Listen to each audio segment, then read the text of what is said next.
America అధ్యక్షుడు Donald ట్రంప్కి ఊహించని shock ఇచ్చారు ప్రధాని మోదీ. సైలెంట్గా తను చేయాల్సిన పని చేశాడు. ట్రంప్ లాగా బెదిరించడమో లేకుంటే ఇష్టం వచ్చినట్టు మాట్లాడడమో రోజుకొక రకంగా మాట్లాడడమో ఇలాంటి ఏం చేయలేదు. సైలెంట్గా తానేంటో చూపించుకున్నాడు మోదీ. దెబ్బకి దిమ్మ తిరిగి ఇప్పుడు చర్చలకు వచ్చినట్టు కనపడుతుంది అధ్యక్షుడు ట్రంప్. ఆయన తెలిసిందే మనందరికీ, ఆయన రూట్ వేరు, ఆయన చెప్పిందే వేదము, నేను గీసిందే గీత అనే రకం అన్నట్టు ట్రంప్. ఇండియా మీద పన్నుల మోత మోగించి మనల్ని భయపెట్టాలని చూశాడు. కానీ ఆయనకు తెలియని విషయం ఒకటి ఉంది. ఇక్కడుంది మోడీ.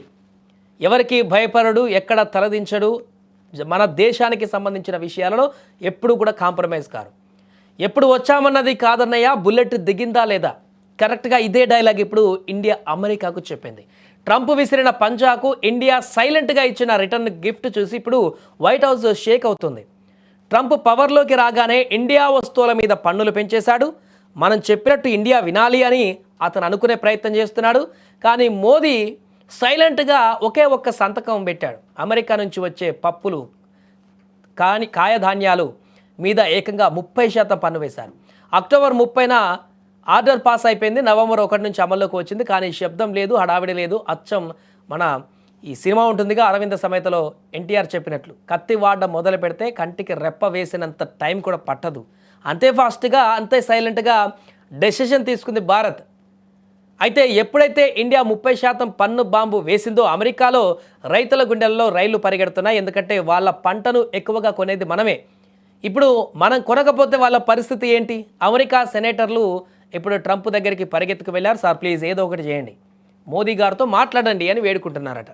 అక్కడ పరిస్థితి చూస్తుంటే వెంకీ సినిమాలో బ్రహ్మానందం ఎక్స్ప్రెషన్ ఒకటి గుర్తుకు వస్తుంది. ఏమిరా బాలరాజు, ఏమైందిరా నీకు, అప్పుడే డల్ అయిపోయినావు? అవును మరి, ఇండియా దెబ్బ అంటే అట్లుంటుంది. డియర్ ట్రంప్, ఫ్లూట్ జింక ముందు ఊదు, సింహం ముందు కాదు. ఇది ఇండియా, ఇక్కడుంది మోదీ. నిజం చెప్పాలంటే ట్రంప్ అనుకున్నాడు ఇండియాను భయపెడదాము అని అనుకున్నాడు. కానీ మోదీ చూపించారు ఇక్కడ ఇండియా భయపెడుతుందని. ముఖ్యంగా రైతుల కోసం అమెరికా ప్రభుత్వం దిగిరాక తప్పని పరిస్థితి కల్పించారు ఇప్పుడు.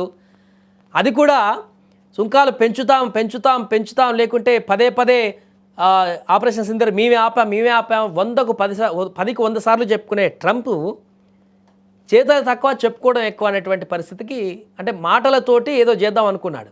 ఇక్కడ మోదీ మాత్రం ఒక్క మాట అనలేదు, ఒక్క మాట కూడా రివర్స్ మాట్లాడలేదు. సైలెంట్గా ఎక్కడ కర్రు కాల్చి వాత పెట్టాలో సైలెంట్గా తన పని తాను చేసుకుపోయాడు.